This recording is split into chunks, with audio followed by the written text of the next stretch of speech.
Hello friends, welcome back. So we have a new moon in Capricorn. We're going to do a reading on that for our Bitcoin friends.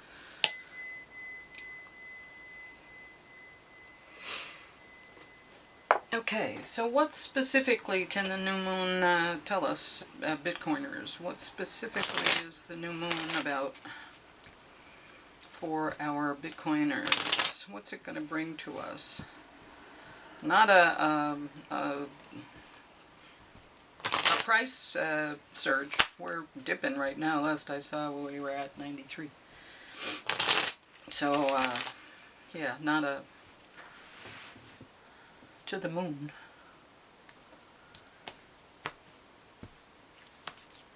Okay. Oh, radiate confidence. Look at that. Well, if you're a Bitcoiner, there's no reason not to. I was standing in line the other day, and I guess they saw my white hair, and so this kid comes up to help me, figuring I don't know how to do self-checkout, and I have my Cash App card, and so he's looking at it and he's going, "Oh, Bitcoin," and he starts talking to me, and I'm orange pilling this, like, I don't know, must be 17, 18-year-old if he's working there. Nice kid. But he's talking about crypto and other stuff. I'm like, no, not crypto, Bitcoin. Bitcoin is the new money. And he's talking about stuff, and then he says, I have an actual Bitcoin, like one that I can hold in my hand, and I'm looking at him like, he has no idea. But it was just funny. I'm orange. My son's looking at me, waiting for me, and wondering why I'm talking to this kid, and I'm orange pilling this kid. I'm like, no, keep stacking sets. Whatever. It was just funny. Anyway, it is safe for you to receive. The more you allow yourself to receive, the more resources you have available to share with others. Open your arms to receive and be a conduit for good, coming to you and through you as it blesses the world. It's safe for you to receive. You know, that's the thing. Us Bitcoiners, we've been pushed down and downtrodden and cheated and all kinds of things, and it's so hard for us to win. We're so not used to being able to win that every win comes with a big penalty that is attached to it. I was taught that early on in my life by my witchy mother.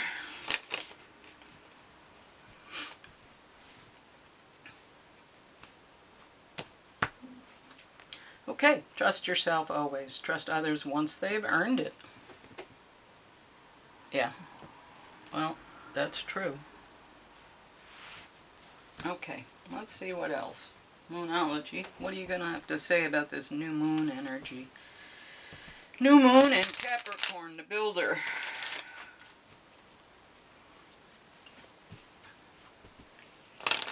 Building new things for the future.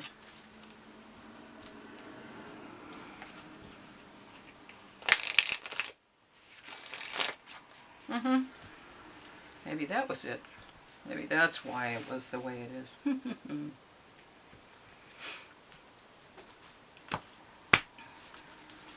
Okay, meditate and contemplate. New moon in Pisces. Think things through. Think things through. Look with great forgiveness upon the weakness of others.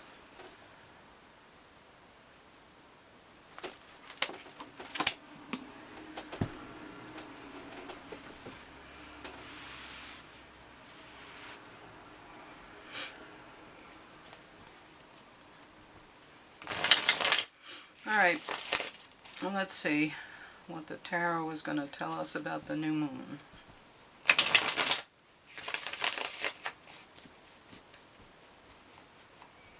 One more. Do you remember this deck? I love this deck. It's very symbolic, but it's, boy, the messages come right through. Okay. King of Pentacles. Good place to be. Sovereign, money, understanding the world of physicality. And there's the Six of Pentacles, so there's equal sharing, give and take. The Six of Cups, So a place of, you know, memories, fondness, and balancing. We want to balance out the energies. We want to find the solution.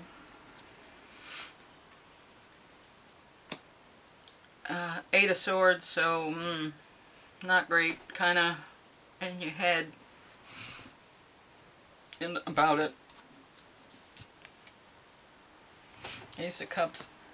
Your skill is that you have the ability to be happy, and you have enough maturity that you can find passion. It's a victory. You see yourself as the victor. It's a celebrated victory. Bitcoin is a celebrated victory. But, you know, so are you. King of Swords, because you were there. Yeah, here's the truth. Here's divine inspiration here. The King of Swords is somebody who really understands things deeply. And there's a lot of deep understanding. And you're moving out of difficult circumstances.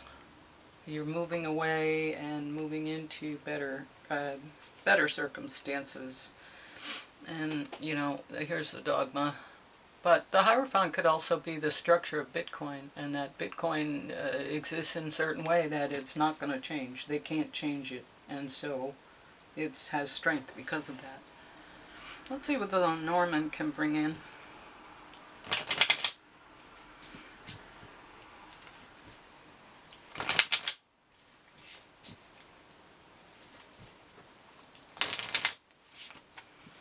All right.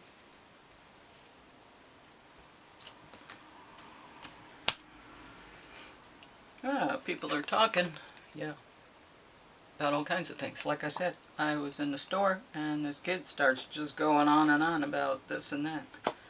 And now, Tower. But this one is strength, fortitude.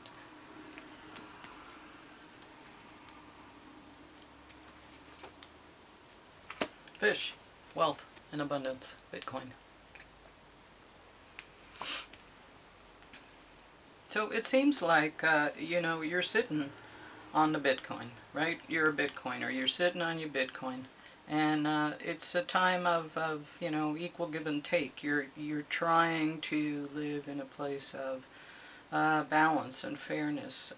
It used to be that way.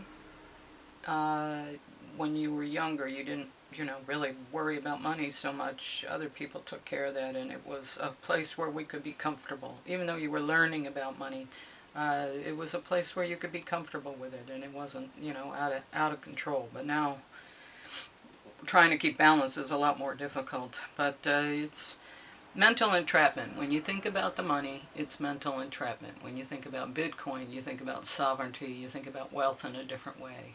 So think about Bitcoin. Don't think about this, you know, wealth trap of money, because the fiat is only there to create destruction and sadness and heartache.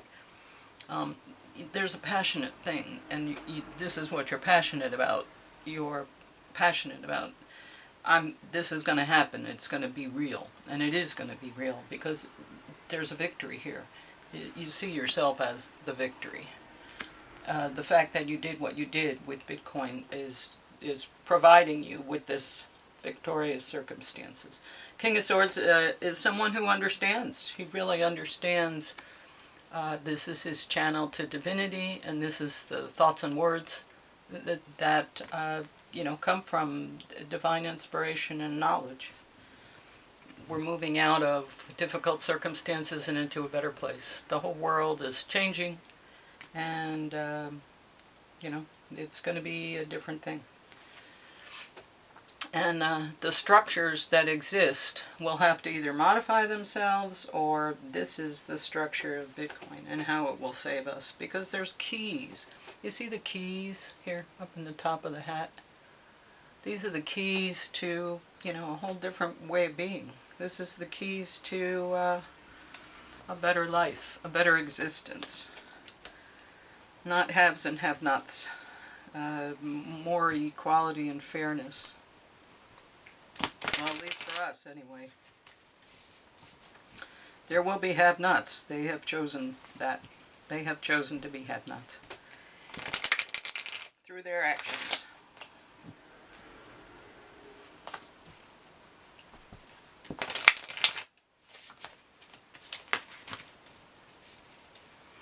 Okay.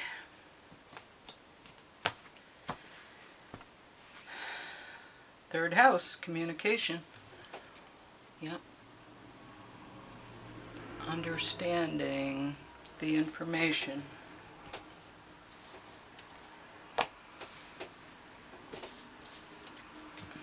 Oh, let me read that. Communication, third house, 41. Communication. If your chart were a village map, the third house would represent your local neighborhood, primary school, and corner pub. It symbolizes how you learn, communicate, move around your familiar world based on your sibling-like relationships and the people in your local environment. Check the lines of communication and your thinking process. First, repair any actual technical glitches, loose wires, computer phone problems. Then take this metaphor a step further and look at how your messages are sent and received. Make sure you understand what was intended in a letter or an email you received. Ask other people what they heard you say in an exchange. When in doubt, ask for more information and repair any miscommunication. Then take this metaphor in-house and look within. Notice the quality of your thinking. Repair glitches, stretch your mental muscles, and improve the quality of your communications. You may need to learn new ways to express yourselves so others hear your true intentions. Think about how you learned to communicate growing up through your relationships with siblings or sibling-like friends, your early school experiences. Investigate how those early relationships formed mental habits that affect the present moment. You may need to get out of your head and get a fresh perspective. Observe and test your assumptions. Check for confirmation biases and the tendency to believe anything that supports your opinions and reject new information that challenges your worldview. Read a spiritual text or ponder a metaphysical concept and let it stretch your mind. Check in with siblings and sibling-like friends. Look for any shadow of rivalry and see if you can switch it to mutual encouragement where all win. It's up to you to reframe this dynamic. Chatter is not the same as communication. Sibling or sibling-like rivalry can challenge you to grow in small doses, but don't let it distract you from your self-direction. Stay on target. We are all siblings in the eye of spirit. Let that sink in. Well, there you go. So, communication. That's a lot to think about.